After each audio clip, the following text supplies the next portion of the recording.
Well, Morgan, ever since the reversal of Roe versus Wade, abortions have been on the rise despite bans in more than a dozen states.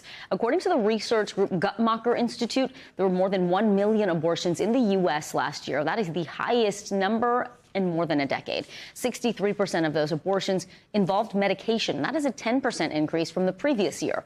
NBC News health and medical reporter Berkeley Lovelace Jr. joins me now. So, Berkeley, tell us, what does this new data say about the women who are trying to overcome the barriers facing abortion access in this country?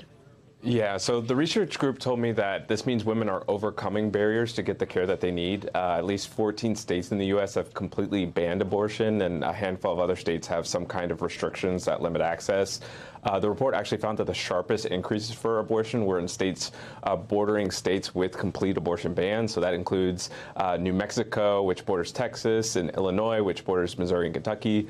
States without bans also saw increases. That being said, there's also been a steady upswing in medication abortions over the last 2 decades.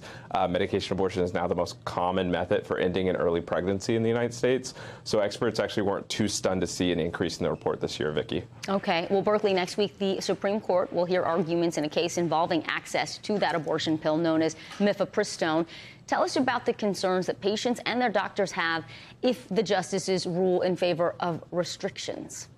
Yeah, so if the court does limit access to the drug, it's expected to have huge consequences for women. As I said before, medication abortion is the most common method of abortion in the United States. Doctors I spoke with told me that they are particularly concerned about marginalized groups, people with disabilities who may not be able to travel to get an abortion. Oftentimes, this is the only medication that they have.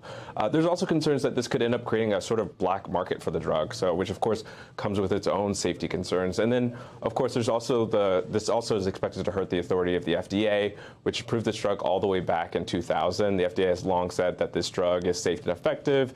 Experts told me that this kind of creates a bit of uncertainty about the drug and drug approvals in the future, Vicki. Yeah, it does. All right. NBC News health and medical reporter Berkeley Lovelace Jr., thank you so much. Thanks for watching. Stay updated about breaking news and top stories on the NBC News app or follow us on social media.